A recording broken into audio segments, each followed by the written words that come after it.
material as Chernobyl. To discuss the situation in Japan, as well as his latest book, we're joined by Dr. Michio Kaku, a Japanese-American physicist, a best-selling author, professor of theoretical physics at City University of New York and the City College of New York. His brand new book is Physics of the Future: How Science Will Change Daily Life by 2100. Welcome to Democracy Now! It's great to see you again. Glad to be on the show, Amy. So, talk about this raising of the category level to 7 on a par with Chernobyl. Well, Tokyo Electric has been in denial, trying to downplay the full impact of this nuclear accident. However, there's a formula, a mathematical formula by which you can determine what level this accident is. This accident has already released something on the order of 50,000 trillion becquerels of radiation. You do the math. That puts it right smack in the middle of a level 7 nuclear accident. Still less than Chernobyl. However, radiation is continuing to leak out of the reactors. The situation is not stable at all. So you're looking at basically a ticking time bomb. It appears stable, but the slightest disturbance, a secondary earthquake, a pipe break, evacuation of the crew at Fukushima, could set off a full-scale meltdown at 3 nuclear power stations, far beyond what we saw at Chernobyl. Talk about exactly, I mean, as a physicist, to explain to people exactly what has taken place in Japan at these nuclear power plants. Think of driving a car, and the car all of a sudden lunges out of control. You hit the brakes don't work. That's because the earthquake wiped out the safety systems in the first minute of the earthquake and tsunami. Then your radiator starts to heat up and explodes. That's the hydrogen gas explosion. And then to make it worse, the gas tank is heating up, and all of a sudden your whole car is going to be in flames. That's the full-scale meltdown. So what do?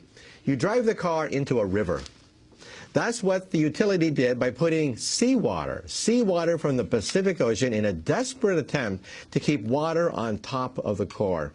But then seawater has salt in it, and that gums up your radiator. And so what do? You call out the local firemen. And so now you have these Japanese samurai warriors. They know that this is potentially a suicide mission. They're coming in with hose water, trying to keep water over the melted nuclear reactor cores. So that's the situation now. So when the utility says that things are stable, it's only stable in the sense that you're dangling from a cliff, hanging by your fingernails, and as the time goes by, each fingernail starts to crack. That's the situation now. What about the food, the level of contamination of the food? They're increasingly banning food exports. The tragedy is this accident has released enormous quantities of iodine, radioactive iodine-131, into the atmosphere, like what happened at Chernobyl, about 10% the level of Chernobyl. Iodine is water-soluble. When it rains, it gets into the soil. Cows then eat the vegetation, create milk, and then it winds up in the milk. Farmers are now dumping milk right on their farms because it's too radioactive. Foods have to be impounded in the area. And let's be blunt about this. Would you buy food that says made in Chernobyl? And the Japanese people are also saying, what, should I buy food that says made in Fukushima? We're talking about the collapse of the local economy. Just because the government tries to lowball all the numbers, downplay the severity of the accident, and that's making it much worse.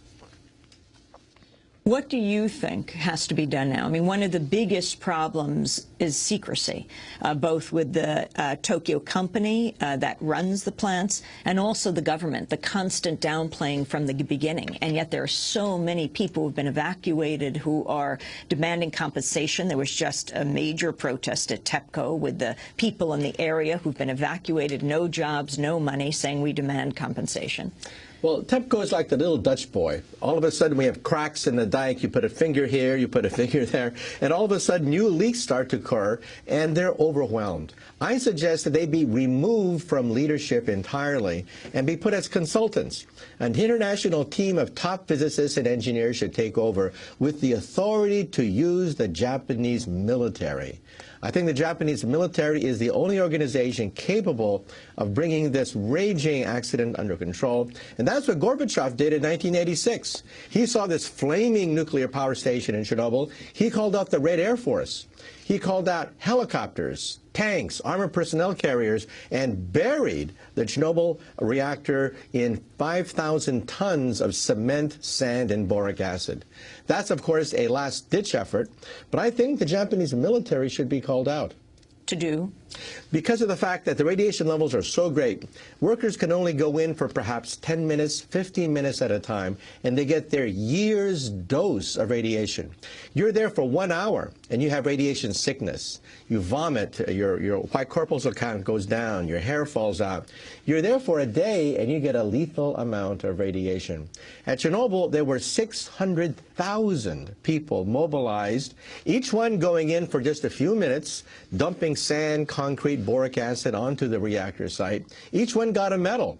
That's what it took to bring one raging nuclear accident under control. And I think the utility here is simply outclassed and overwhelmed. And yet these workers are in for much longer periods of time. That's right. And we don't even know how much radiation levels they're getting because many areas around the site have no monitors. So we don't even know how much radiation many of these workers are getting.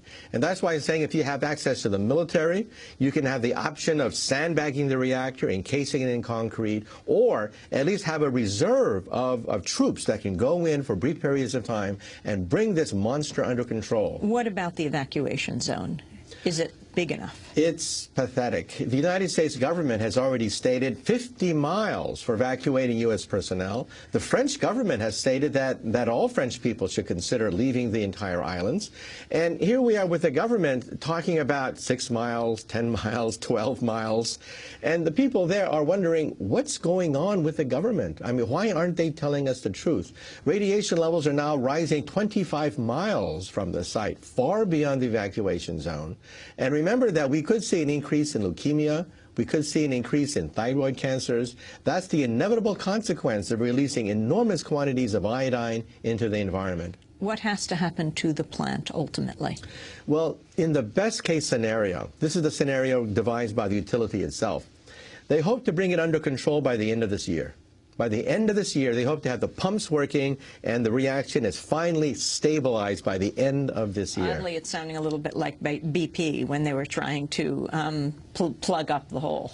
Right. It will happen, it will happen. They're literally making it up as they go along. We're in totally uncharted territories. You get any nuclear engineering book, look at the last chapter, and this scenario is not contained in the last chapter of any nuclear engineering textbook on the planet Earth. So they're making it up as they go along. And we are the guinea pigs for this science experiment that's taking place. Then it could take up to 10 years to finally dismantle the reactor. The last stage is entombment. This is now the official recommendation of Toshiba, that they entomb the reactor over a period of many years, similar to what happened in Chernobyl. Entomb it in? In a gigantic slab of concrete. You're going to have to drill underneath to make sure that the core does not melt right into the ground table. And you're going to put 5,000 tons of concrete and sand on top of the flaming reactor. Should people be concerned about any food that says from Japan? Not from Japan, but remember in the area, the sea, we're talking about levels that are millions of times beyond legal levels found right there. However, as you start to get out further, radiation levels drop rather considerably. I wanted to talk about policy in this country. I mean, we are now seeing happening in Japan this horrific event. Japan was the target of the dawn of the nuclear age, right? The U.S. dropping of the atomic bombs in Hiroshima and Nagasaki. Your own family mirrors the history of the nuclear age. Can you talk just briefly about that before we talk about current U.S. policy? Yeah, first of all, I have relatives in Tokyo, and they're wondering about evacuation. In fact, some of my relatives have already evacuated from Tokyo. They have little children, and radiation has already appeared in the drinking water in Tokyo. And so people are wondering, you know, especially for young children, for pregnant women, should they leave? People are voting with their feet now. A lot of people are voluntarily evacuating from Tokyo because they simply don't believe the statements of the utility, which have consistently lowballed all the estimates of radiation damage. And though in the past, in terms of your own family's history, your parents being interned in the Japanese-American internment camps. That's right. In California, my parents were interned in the relocation camps from 1942 to 1946. 4 years where they were put essentially behind barbed wire and machine guns under the supervision of the United States military. And yet you became a nuclear physicist, interestingly enough, and you worked with the people who made the atomic bombs that were dropped on Japan.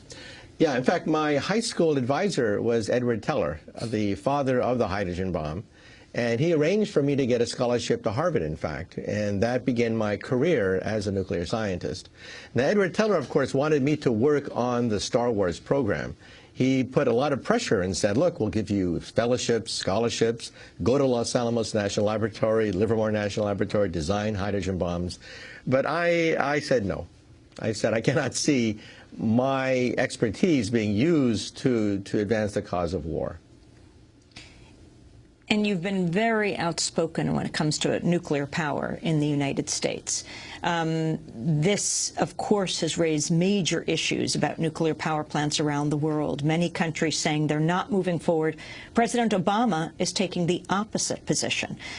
He really is very much the nuclear renaissance man. He is talking about a nuclear renaissance and has not backed off, in fact reiterated, saying this will not stop us from building the first nuclear power plants in what? Decades. Well, there's something called the Faustian bargain. Faust was this mythical figure who sold his soul to the devil for unlimited power. Now, the Japanese government has thrown the dice with the Faustian bargain. Japan has very little fossil fuel reserves, no hydroelectric power to speak of, and so they went nuclear.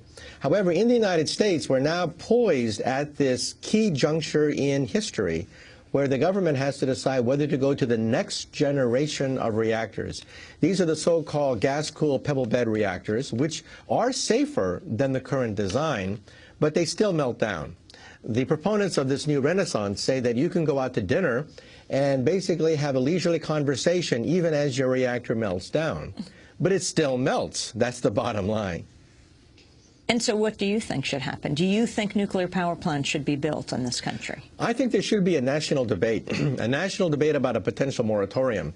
The American people have not been given the full truth because, for example, right north of New York City, roughly 30 miles north of where we are right now, we have the Indian Point nuclear power plant, and the Nuclear Regulatory Commission has now admitted that of all the reactors prone to earthquakes, the one right next to New York City is #1 on that list. And the government itself, back in 1980, estimated that property damage would be on the order of about $200 billion in case of an accident in 1980 dollars at the Indian Point nuclear power station. No private corporation could even build a nuclear power plant. You have to have the taxpayers footing the bill. You have to have what is called the Price-Anderson Act, having the United States government guarantee the insurance. Nobody will guarantee, nobody will sell an insurance policy for a nuclear power plant, because who can afford a $200 billion accident? That's why the United States government has underwritten the insurance for every nuclear power plant. So the Price-Anderson Act is an act of Congress that mandates the U.S. government, the taxpayers, will underwrite insurance because nuclear power stations are not insurable.